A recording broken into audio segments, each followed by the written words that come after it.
Fellow Ghanaians, very good evening to all of you, and thank you very much for joining us here on Upfront on the JoyNews channel. It's the 9th day of December 2021. Lots of issues happening in the country. In fact, since Monday, when commercial transport operators decided to embark on a strike action because of the high cost of petroleum products. Now, that's generated lots of controversy. We know that the government met them, as in they met, in the presidency, at the presidency.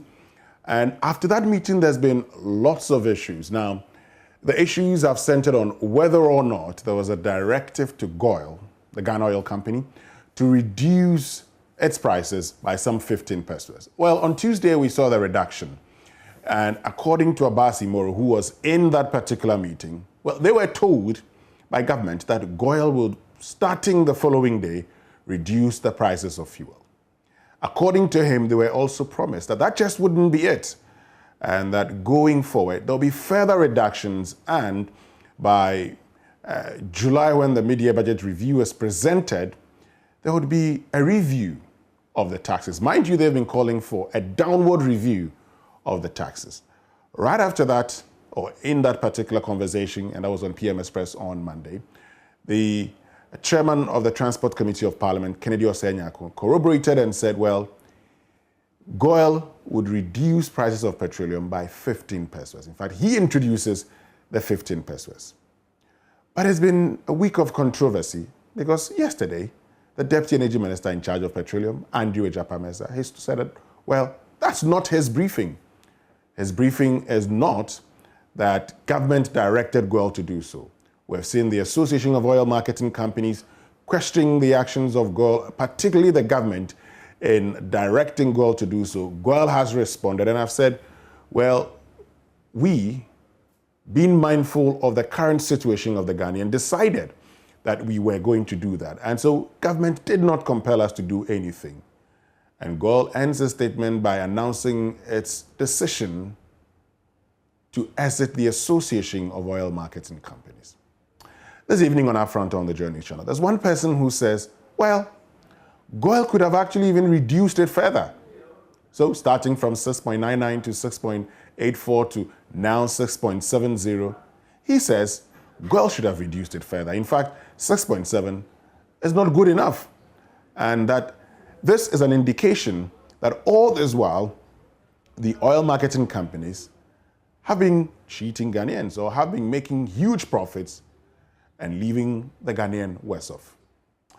My name is Winston Amoa, and we're grateful that you've made time to join us this evening here on Upfront on the JoyNews channel.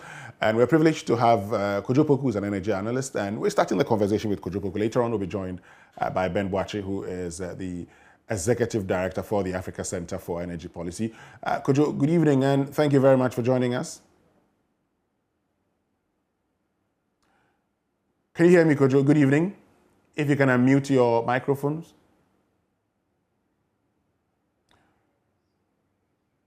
Okay, so would rectify, I think we're having some few challenge with Kojo's Zoom connection, would rectify that and get into the conversation with him shortly. Stay with us, we'll be right back after these few messages.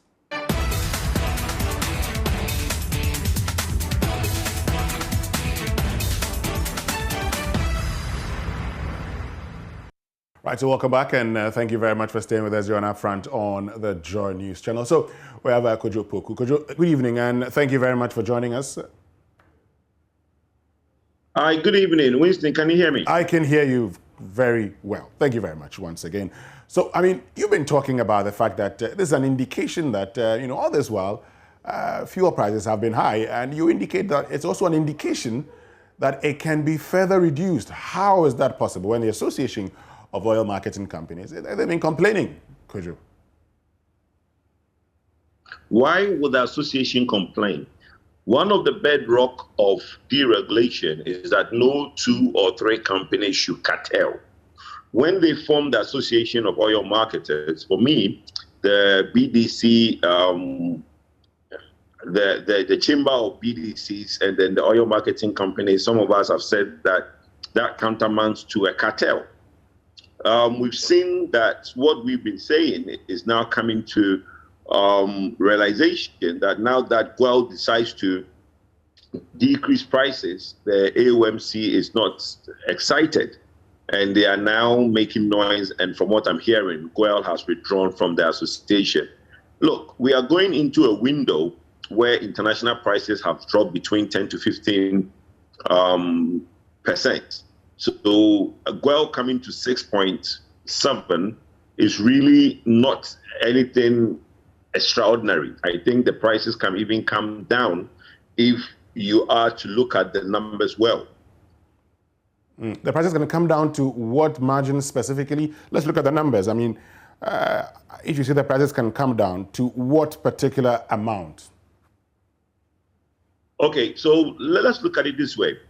We were around when the crude oil price, and most of the times the crude oil price is not a reflection of what we buy in terms of Platts, but you can now judge that because the refineries buy at crude, when crude prices go up in about 2-3 weeks down the line, the Platts price also go up because the refineries have to buy the crude more expensive. So Platts prices have been following that trajectory for the past 3 months when crude prices have been going up.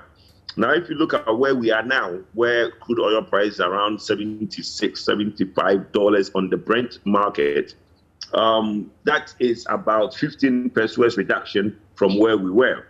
Relatively, you will see that the Platts prices would also follow through with another 10-15%.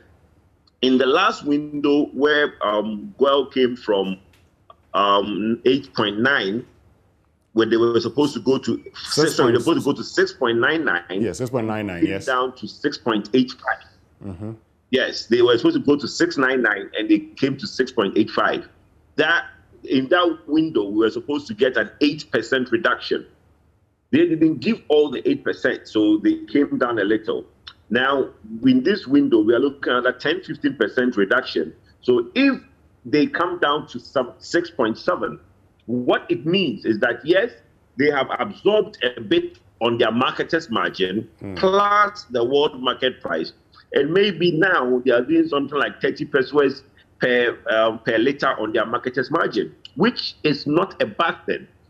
Bear in mind, there are some companies that are doing 6.6, 6.65, okay?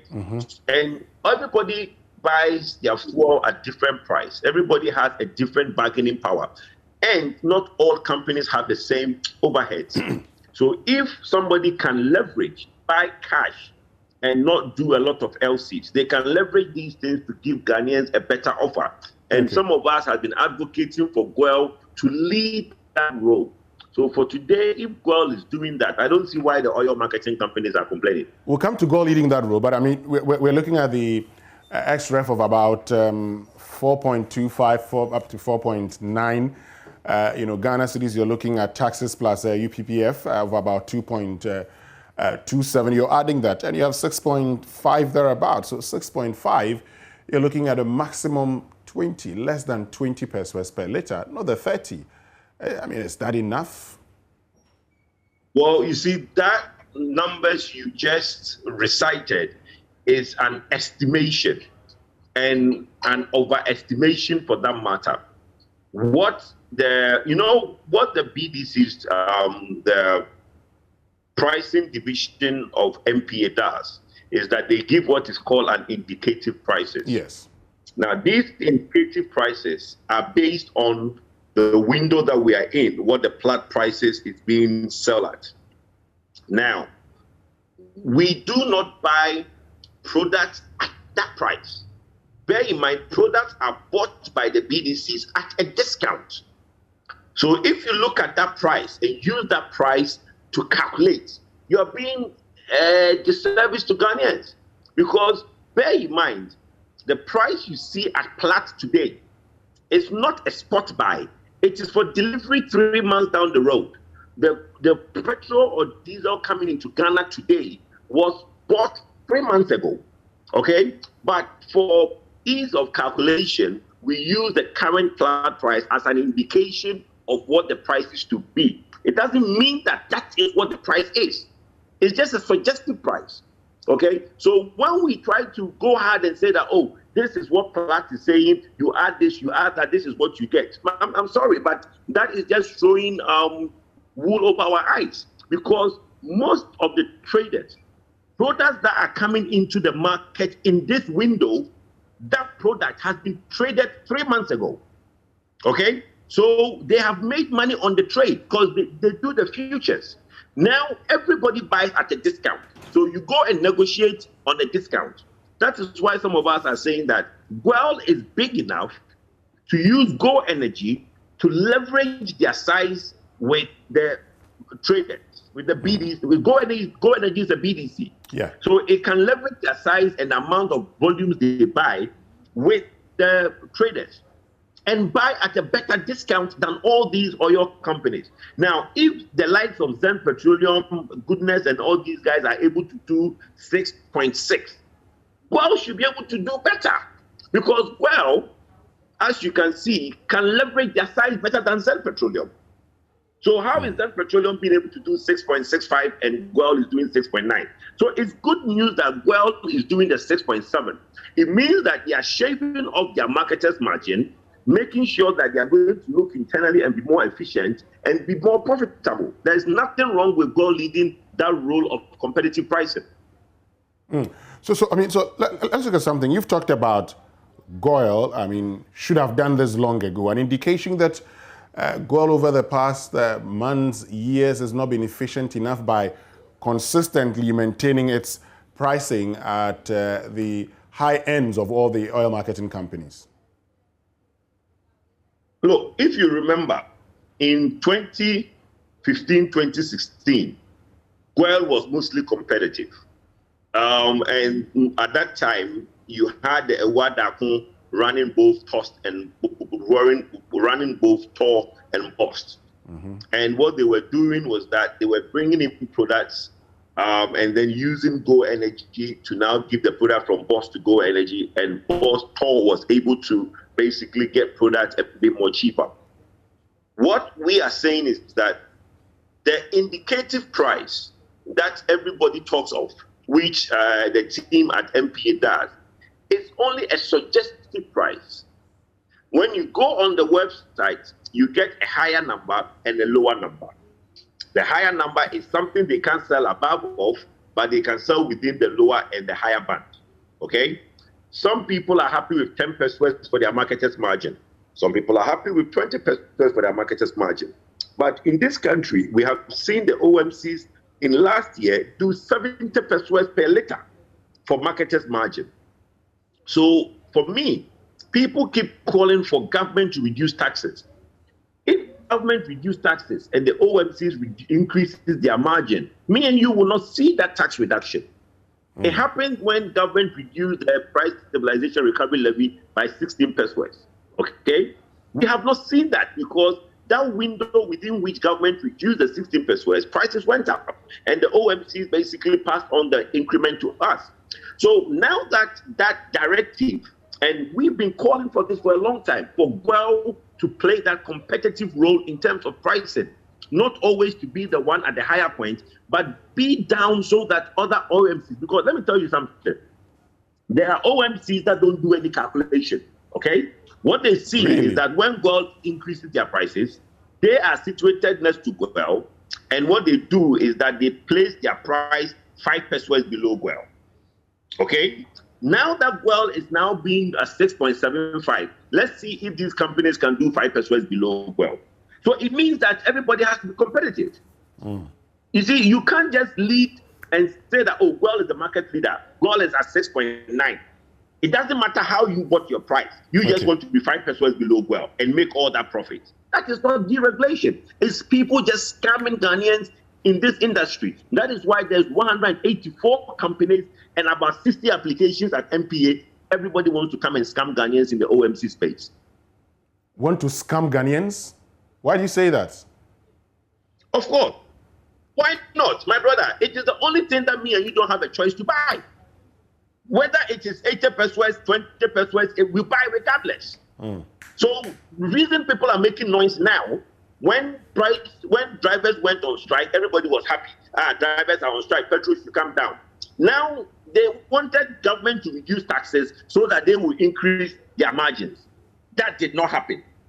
Gwel has now come in and said, okay, I'm going to play the the role that I want to play by basically being competitive in prices, and has now reduced and forced the oil marketing companies to read between lower bands of the margins. Doesn't mean they will not make profit. It means they will not make outrageous profit. Okay, because Winston, let me explain something to you. Go ahead. We use 4 billion liters a year. Okay? If you now even say 30 pesos a liter, that is 1.2 billion Ghana cedis for just that market to run a year. Tell me that those companies in that industry can survive on 1.2 billion Ghana cedis? Come on, what are we talking about? And these companies are making 50, 60 pesos a liter. So now what it means is that if you are buying Land Cruiser for your watchman, buy him a Tico. If you are buying V8 for your MD, buy him a Prado. You can't let Ghanaians be paying outrageous prices just for you to fill your pockets. And they keep saying they are not making money. I don't believe that. It's not true. They should come and show us their end of year financials if they are not making money. You believe they're making money and not telling us the truth? You believe they're making money? My brother, look, Fuel is a listed company, right? Sure. You can go online now and look at their financials. Fuel year on year makes outrageous profits. And it's even because of their inefficiency that Fuel makes 10% of their total turnover as profits. And that's purely because inefficiency. Fuel should make more than that. There was a year, I think in 2019, where Fuel total turnover was 4 billion and their profit was 4 million Ghana cedis. Okay, 10% of their total turnover. For me, I think it's a badly run company to do that. They could do better, run efficiently, and make more profit. But imagine if all the oil companies are running like that and basically being extravagant, okay, and making all this money and only making 10% profit because the taxman will come and tax that 10% profit that they make. Okay, so the problem I have is that the OMCs is a license you collect every year to do business in the oil marketing space. If you think you are not making money, leave the space. It's not by force. You want them to leave their space, but they're providing a service. They're helping us. Look,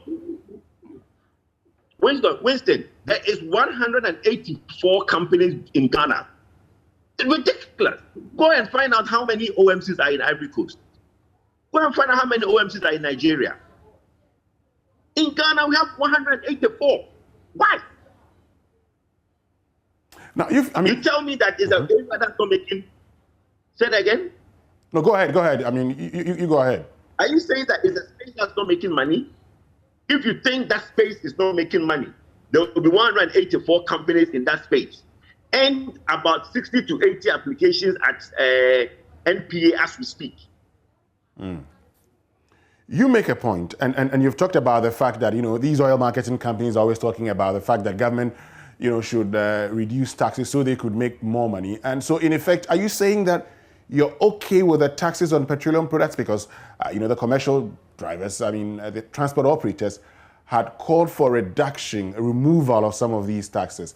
Are you saying that the taxes as it is currently should stay?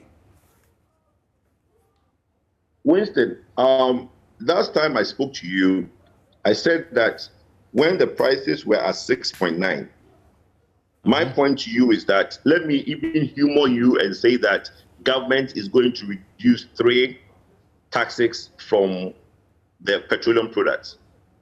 The total levies to be removed will come to 31 pesos. Okay?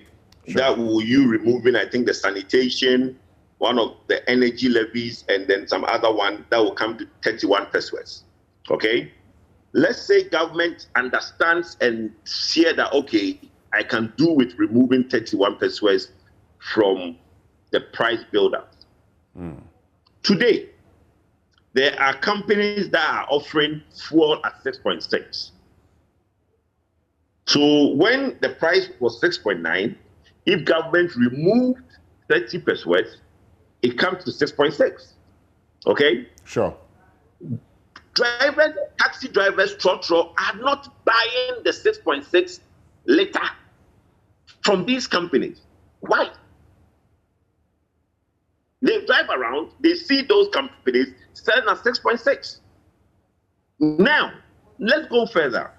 Well, as we speak now, has come down to 6.7. They are still not happy. For me, I don't honestly think that it's about lower petrol prices. Because if it's about lower petrol prices, then the prices are coming down. Why are you still insisting on government having to still decrease the taxes?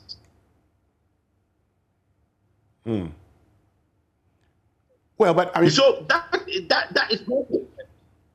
But is it also the case? My concern is that yes, is it not also the case, for instance? if you're concerned, go ahead. Is it not also the case that if government reduces these taxes, coupled with a reduction we're seeing now, it would go a long way in reducing the price of fuel? So now we have some going, I mean, let's use the goal margin, 6.7. If we reduce it by 30 pesos, you're looking at 6.4. That's good enough, isn't it? So we can still decide to. I am saying that, look, government reducing the taxes alone will not let us see the prices at the pump. You see, there are two things that needs to happen. One, you need to regulate how much the OMCs, who are private companies, can charge. And because of deregulation, we cannot do that. You want us to regulate that? No, hold on a second. No, but you want us to regulate how much the OMCs can charge? Yes, we want to know. I want there to be a cap. We need to cap it. That above they cannot. Let's say government agrees that look, if you want to be in the OMC space, regulate within 40 pesos a liter. You can't go above 40 pesos. So they have to be below or not more than 40 pesos. That way, if government reduces the taxes, it will be pushed down to me and you. Okay. But if that is not done, and the private sector can charge whatever they want, if government reduce the taxes by 30 pesos, the OMCs will increase their margin, and me and you will not see that 30 pesos. That's what I'm saying. Okay. And that's what they've been doing. Okay. Let me bring Ben Watching at this point, who's Executive Director of the Africa Center for Energy Policy, ASEP. Ben, good evening, and thank you very much for joining us. Good evening, Winston. Great. Well, we're doing very well. So, I mean, Kochu has been talking about, first of all, he's talked about how he thinks that the OMCs are a cartel, and many of them get into the space to scam us. He's also talked about putting a cap on it so that they can't go beyond a certain margin, because many of them just get in to make outrageous profit. What's your take on that? I think, we have to deepen the deregulation. And by deepening the deregulation, you want to ensure that the market competes to determine how much margin they put on the product. The competition pushes the marketers to operate within a certain efficiency level that optimizes the benefit for the consumer. What we have failed to do is to really ensure that that rigorous competition would actually happen and it is efficiently monitored. If you look at the OMC space, for example, we have a lot of them, right? But the confidence in the market is really reposed in a few of them. So you have the perhaps top 5, 6 companies attracting a chunk of the market, because consumer confidence in most of the OMCs are very low. Some of them are selling at a lower rate than even what GOIL is purported to be doing. Yeah. But perhaps you would not even want to go and park your car there to go and buy fuel. It could be a case that they are very efficient and optimal to be able to charge at that reduced rate. But the perception, the market perception, is that some of these smaller OMCs have products that are substandard. So it is the work of the regulator to ensure that wherever I park my car to buy fuel, it is at the right quality, at the right quantity. And the business is regulated rigorously to ensure that that is achieved. Okay. And if we can be confident in every filling station, you would then be looking at where you can get the cheapest product to buy and not worry about the quality of the product. And when that is achieved, then the competition is enhanced and deepened. And also regulation of entry. And I keep making the point. That is, it's black and white. If you want to be an OMC, you go through ABCD process. But it's not as smooth as that. If you want a license today without connection, you won't get it. And that is the reality we are living with. If you want to be a BDC today, you can't just walk and get it because there is a black and white paper that says you have ABCD. You won't get it. Right? So we have to smoothen that process and let market determine entry and exit. You can't compete, you exit. You can compete, you enter. Okay. All right? You have the money, you have the resources. They don't have to look at any other parameter, but what is written in black and white for you to be able to enter into that space. Capping it, you may even be giving them too high, which we may not know. Efficiency may drive them to be much more optimal. So you're against the capping? I mean, Ben, are you against capping the OMC's margin? I mean, the marketer's margin. Who is going to determine that cap? Who is going to determine that cap? It's the market that should determine the cap. And the cap also, I mean, the market will determine how efficient an OMC should operate. Okay. Let me bring in, I mean, Kojo at this point. To just briefly, let me bring Kojo because you'll be leaving us shortly. Kojo, so Ben has asked the question, who determines the cap? Why don't we allow the efficiency to determine? Why don't we allow the competition to determine rather than setting a cap for them? What's your response to that? Well, my brother Ben, if you listen to the things Ben said, Ben had a preamble, okay? So he talked about a well-regulated, efficient system. If that is in place, then yes, you don't need the cap because the market will adjust you by itself. But that is not what we have. That is the problem. We've not had a very efficient, well-regulated system. So we should be talking about having an efficient, well-regulated system. That should be that should be our objective now, isn't it? You could do, but my brother, you could do. But let me give you an example. Please do. In the beginning of the year, my institute wrote a letter to MPA and said that we don't think that the price regulation for the last 5 years, the price deregulation policy for the last 5 years is working. And I think Duncan Amwa also from COPEC also wrote a similar letter. And MPA accepted that they need to look at the deregulation policy 5 years on. So they will form a committee to look at it. When they form the committee, guess who is on the committee? We, the consumers, are not on, nobody is on the committee. The committee has AOMC, Senior Owusu representing his DDC, and some BDC companies and some OMCs on that committee. The deregulation favors them. It doesn't favor us, the consumers. We are complaining that, look, make it more efficient, make it better. Let's look at it. You form a committee and put the very people who it favors on the committee. How are they going to now make it any better for Ghanaians? So the point Ben is making is, yes, if we have a regulated market where competition will push you out or push you in. That's why I said that if people can't compete, they should leave.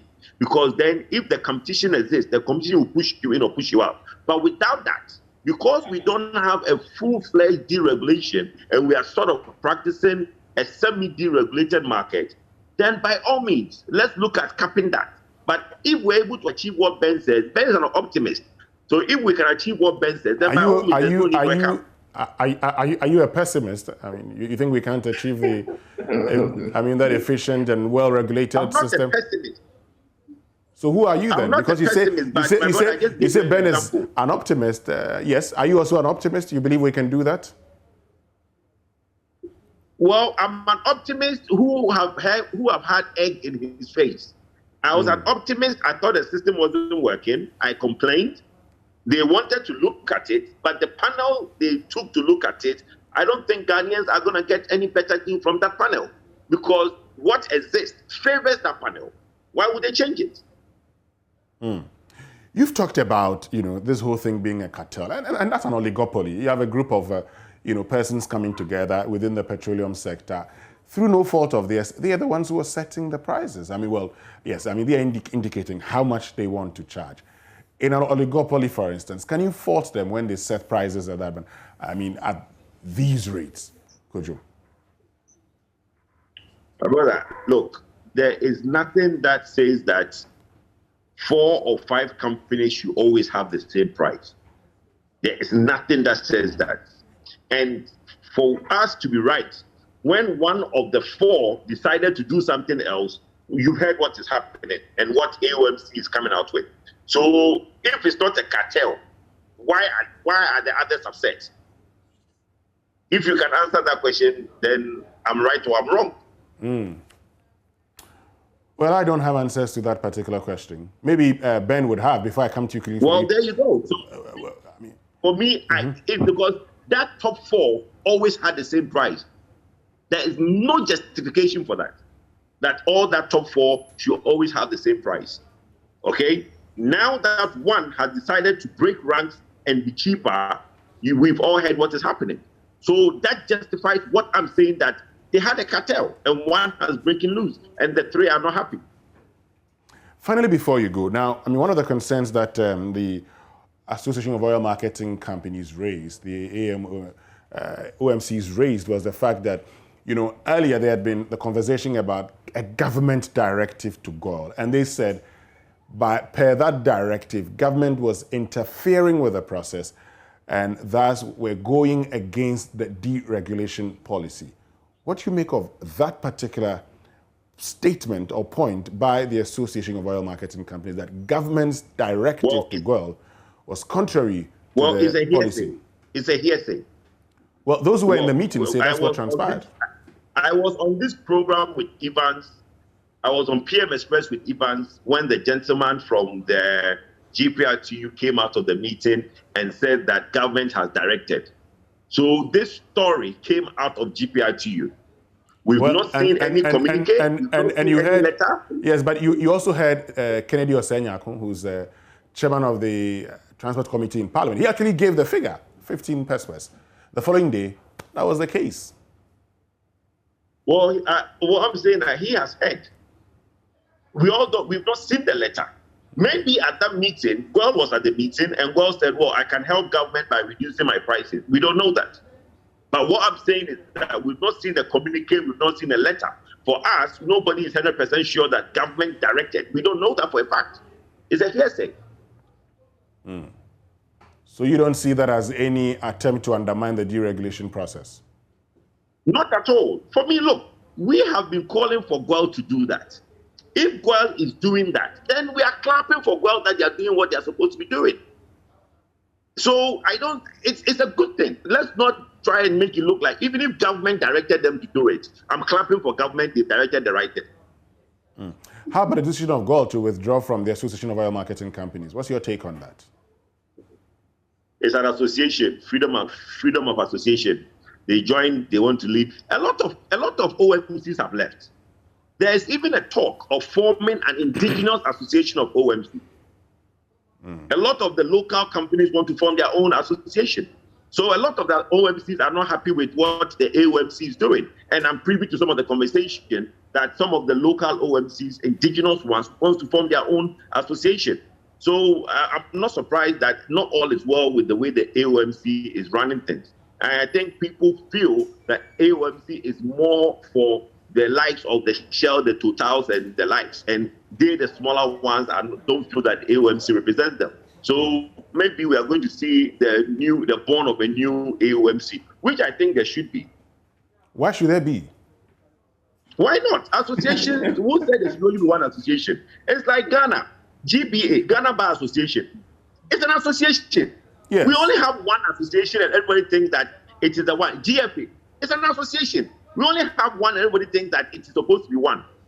All these associations are not supposed to be just one.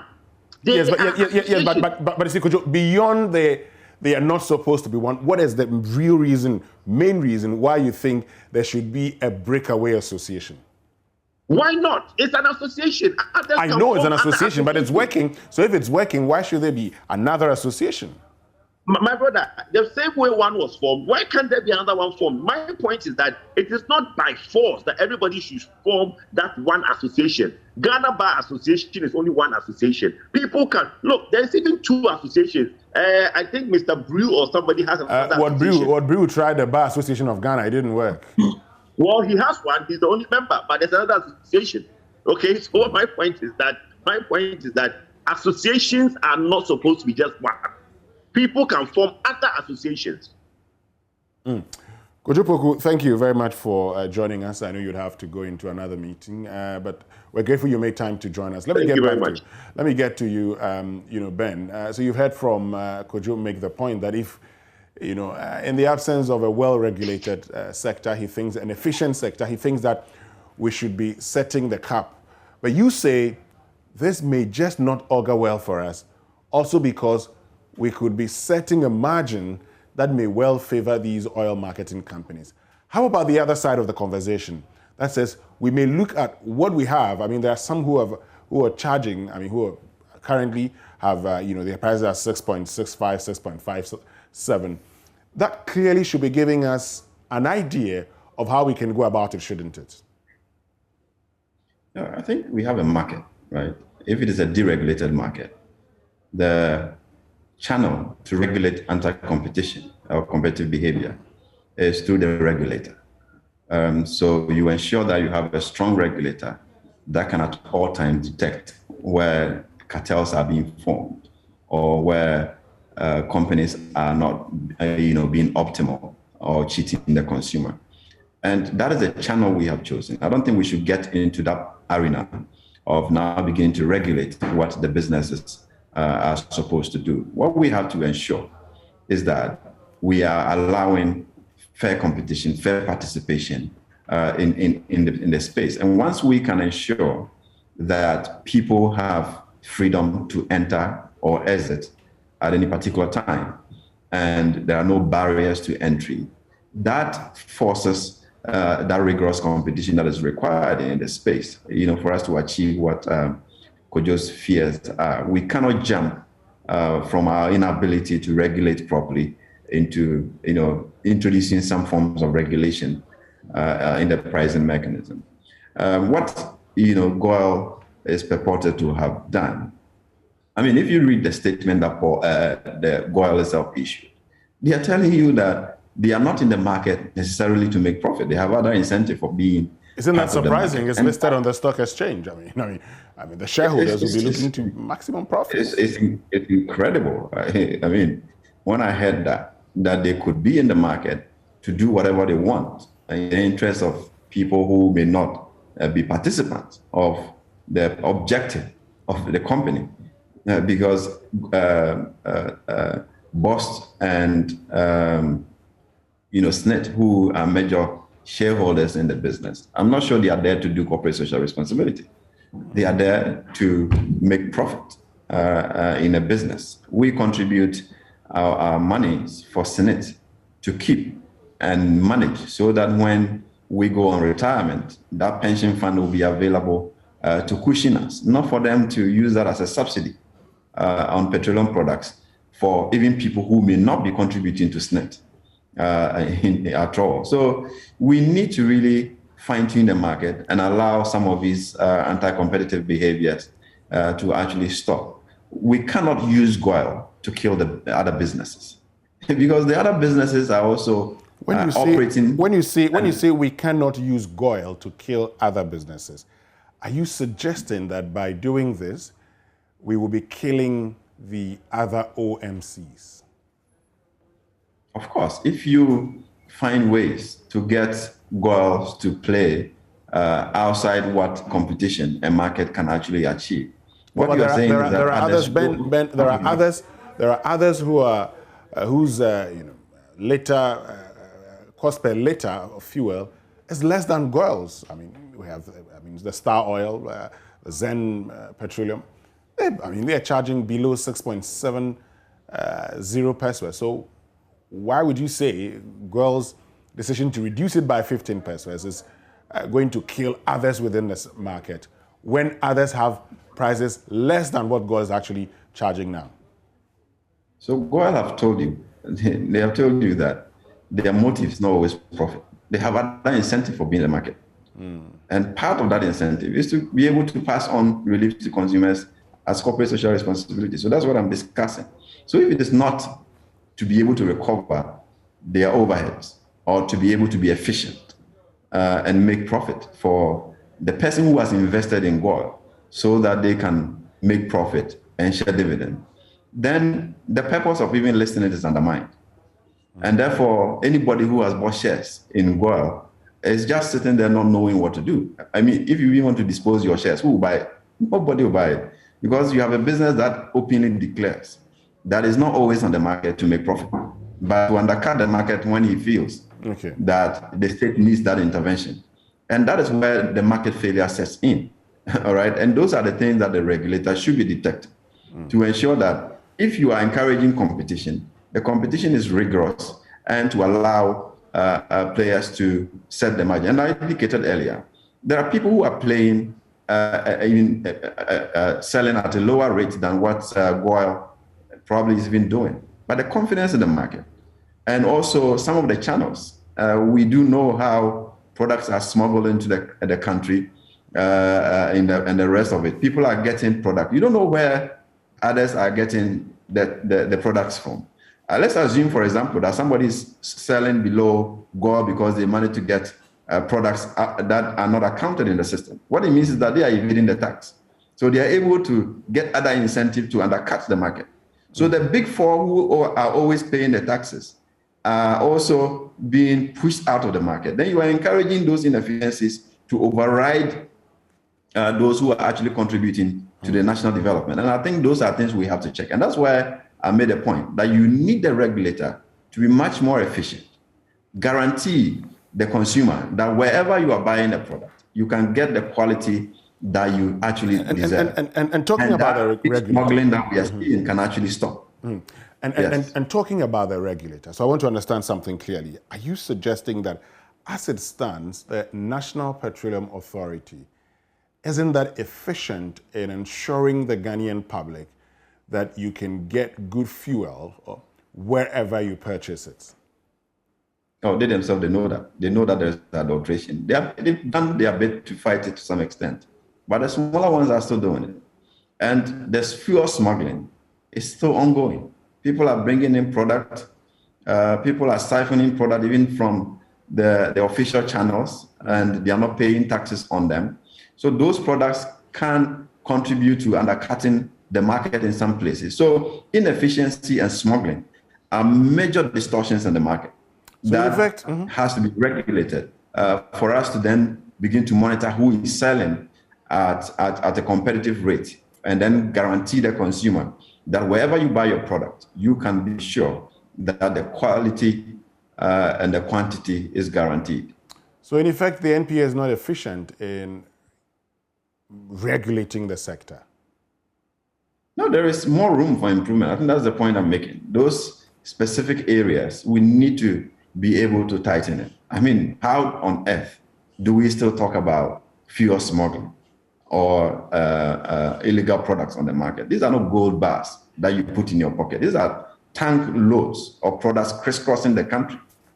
On our streets, people evading tax, and we're just watching it. You talk about, GOIL's statement, and they say they're not doing this because of profit. So yes, you use the statement to analyze that, but really, do you believe that is the situation? I mean, you, Ben Boakye, Executive Director of ASEP, you think that in its running, GOIL will not make profit by reducing, fuel prices by the 15 pesos? I mean, who am I to argue with GOIL if they're saying that they have other incentives other than profit? And that is what is informing what they are doing. It tells you that they are cutting their margins to be able to achieve that objective, really. And that is what they are doing.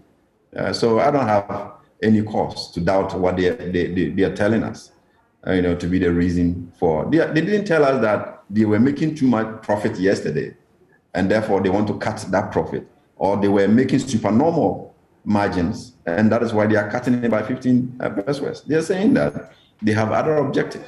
And the other objectives are corporate social responsibility and paying attention to the market, the economic condition of the people.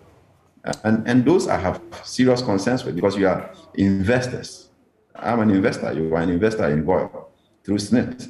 And now GOIL is telling you that they can use your pension to subsidize products for even people who don't contribute to SNIT. So that is a bad signal. Okay, we'll come back and continue the conversation. We'll wrap it up on, more on the response of GOIL and also their decision to withdraw from the Association of Oil Marketing Companies. This is Upfront on the JoyNews channel. I'm Winston. Stay with us. We'll be right back with more.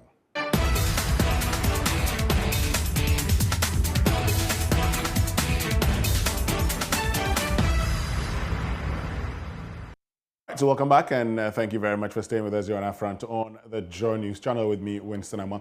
And this evening we've been talking about the petroleum sector. We've been looking at fuel prices. The fact that over the past 4 days, there's been lots of conversations about the need to reduce fuel prices. Also because, the transport operators embarked on a sit-down strike, and many of you got stranded trying to get to your offices, and this compelled government to have a meeting with them. And in that meeting, lots of issues have come up here and there. But one of the things I want to find out from you, and so Kuchupoku made the point that for him, the talk about reduced taxes alone would not solve the problem. But also we should look at reducing the margins. I want your take on this. Should the conversation be on a reduction of taxes and margins, or more on a reduction of taxes and efficiency within the sector, like you say?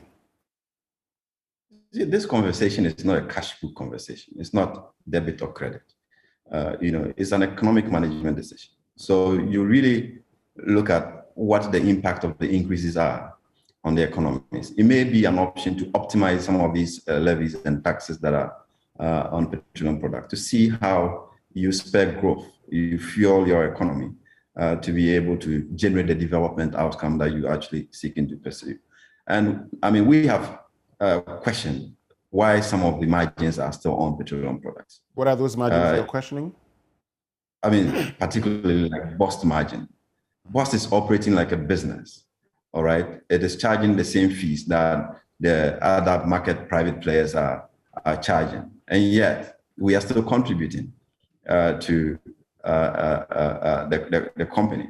And there's so much inefficiencies that we can eliminate by ensuring that they care for themselves. And if we're able to do that, we can pass that on to the economy for the economy to develop.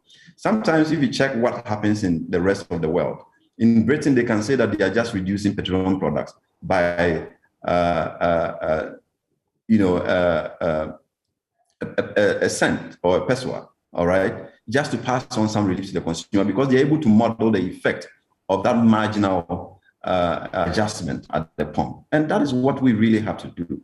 At all times, government should ensure that businesses are running. Government must ensure that the economy is running. It is only that, would fuel the development outcomes that we really want for the broader economy to contribute to tax revenue. But if we keep taxing at the top, we stifle economic development. And I think that at this particular moment, because of the fiscal difficulties that we're in, you may not want to encourage government to cut back on the levies, but a lot of the margins, we can do something about them.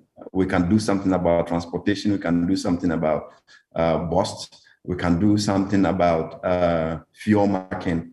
Let's now begin to look at those margins and cut back and give the consumer some relief for the economy to run. But you've also said that because of the times in which we find ourselves, that would not be the way to go, and an indication that we probably may have to wait until we get out of this situation, then we can start having this conversation, right? The margins that I've talked about, they're not linked to the economy anyway. It's just seeping into some pockets. We just have to ensure that we improve efficiency, allow the market to transport their product at this point, and cut the inefficiency. And really, how are we paying? If we pay BOST for storing products, just as we will pay any BDC for doing the same, it means that the consumer has already paid for that job. All right? We pay the BDCs some margin for them to be able to maintain their facility. Where are we topping up? for Boss to maintain its facility when it has charged the full value for doing all that services. So these are double charges that are all part of the build-up that we can eliminate to ensure that at this critical moment, we pass on some relief. In fact, even if government wants to redirect those monies to be able to fund free SHS or do something productive, it is much, much better than it seeping into inefficiencies and pockets.